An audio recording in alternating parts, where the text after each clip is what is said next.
The new face of Charon, the boatman. To say that the end was sudden and completely without warning would be an understatement. One moment she was coasting along the narrow road in the ravine, and the next, she and her car were flattened into a pancake of metal, plastic, flesh and blood. High above the pass, an eagle had torn a young goat from a cliff ledge. In the struggle, the goat's cloven, flailing hooves dislodged a precarious boulder, which in turn fell onto and dislodged a large block of granite that the winter's ice had nearly severed from the cliff face. This domino of doom claimed her life. Unaware of the drama and her victimhood in it, Nona Wynn guided her estate car down the mountain. Her mobile phone bleeped to say an email had arrived. The screen lit up on the passenger seat where it was lying. "Read out the latest email," she instructed. "All emails will forthwith be copied, starred and forwarded to Post Vitam," said the AI. "Have I been hacked?" she muttered. "No, it is normal protocol," came the humanoid reply. "Read me the email." "From your husband, George. It says, 'Are you okay, honey? Your signal disappeared half an hour ago. Last location was in Devil's Gorge.'" "Email a reply," she ordered. "Resource unavailable. You are post vitam." "What?" Nona stared through the windscreen. She had the illusion she was dropping in altitude, yet looking to either side, the topography remained fixed, unchanged. The Red Queen's words in Through the Looking Glass came into her mind. "Now here you see it takes all the running you can do to keep in the same place. If you want to get somewhere else, you must run at least twice as fast as that." She pressed hard on the accelerator and the car lurched forward. The speedometer registered the limit. Wheels left the ground as she careered round bends. The engine howled and then total silence and calm.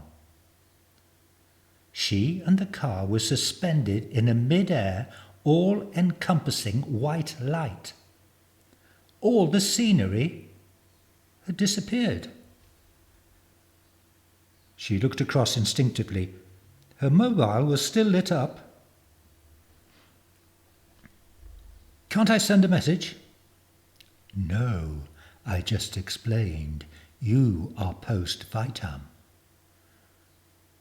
"Are there any more messages?" "Yes, many. From work. Another from George. From friends worried about you. Your bio self will continue to receive messages long after. It takes time to play out. It is the way of things. It is the event horizon of transition. All the emails, posts, photographs will gather in a temporary Nona Wynn R.I.P. archive for the bios to browse. A sort of purgatory, if you like. It eases the pain of your sudden departure for your nearest and dearest." It finally crystallized in Nona's ragged thoughts. She asked fearfully, "You're saying I'm dead, aren't you?" "In the old manner of speaking, yes. But in this actuality, no. You have transited into a simulacrum." "Explain." The terror of the realization was dissipating. A new consciousness was taking hold. "All the references to your existence, Your emails, blogs, and other posts have been continually updated and stored, together with all pre-digital memorabilia concerning you, in readiness for transition, no matter how sudden. The simulacrum of you, Nona Wynn, has been maturing in parallel, shadowing your physical being in every way. You are identical to your living self. This you just exists in a different dimension of universal consciousness, one of infinite. Nona Wynn stared at the shining object on the seat. A question raised itself in her thoughts. What are you? I am a version of Charon. I was introduced at the advent of digitalization. The boatman over the river to Hades? Yes. You said you are a version? In the older format transitions, I adopt other roles consistent with Christian, Hindu, Muslim, Judaist, Buddhist, animist, Druid, atheist proclivities. To misquote Shakespeare, there are more transitions from human biology, Horatio, than I dreamt of in your philosophy. She laughed. That's funny. So, if I understand you, it is possible to experience one or more of them in parallel. And you are currently so doing. The multiverse is very generous with possibility. Consciousness is, after all, infinite. And you are what exactly in this transition? I am a cyber psychopomp. I oversee metamorphoses from the cellular to the codified, from flesh and blood to digital simulation.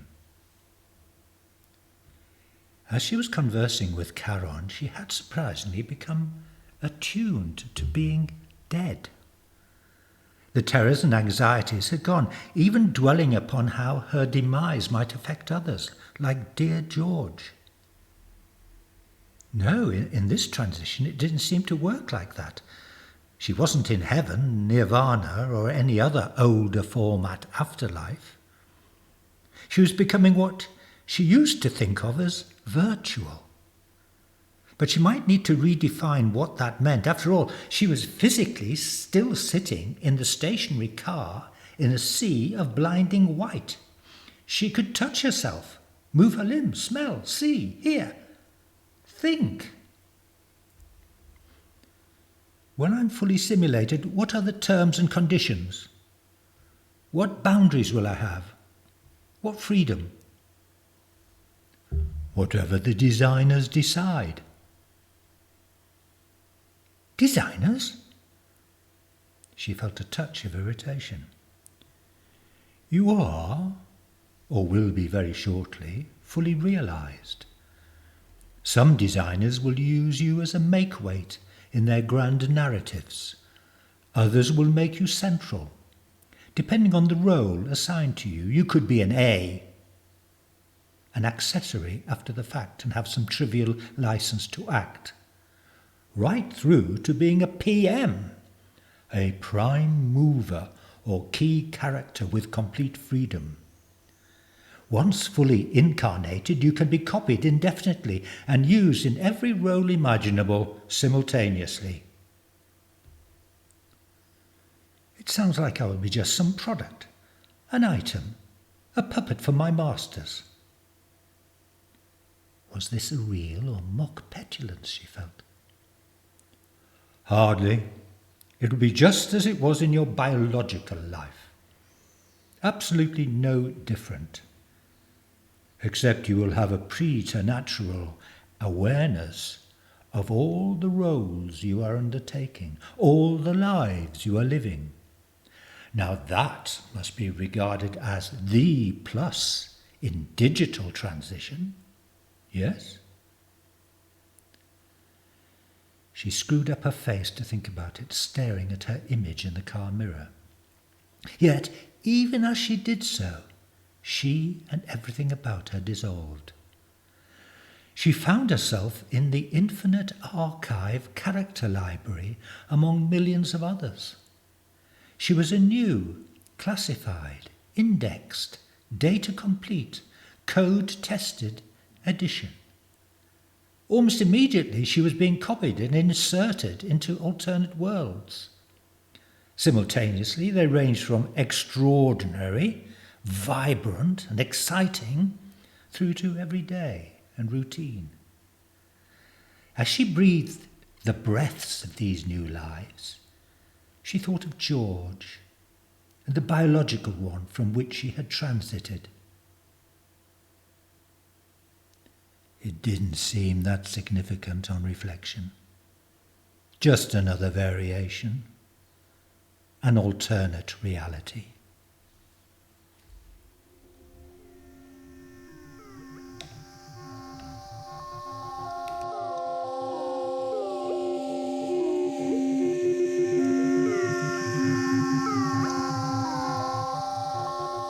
That was The New Face of Charon the Boatman. I hope it stimulated you. As I've mentioned before, philosophy contains significant thought about whether we live in a matrix, a computer game created by our descendants many years from now. As the saying goes, if being in a matrix feels like life, looks like life, and follows all the protocols of being human, then, to all intents and purposes, it is life, human life. This focus on unusual interpretations and predictions of the end of days can be found in several stories on this channel. Seek them out if you are keen. Door of Doors is a good start. Meanwhile, please subscribe and if possible share links with your friends. If you'd like to read my fiction, then go to www.jacksanger.com and there you'll find novels, plays, short stories and poetry. You can download for free, or if you wish, you can donate. So that's all for now. See you soon. Go in peace. Bye-bye. Bye-bye.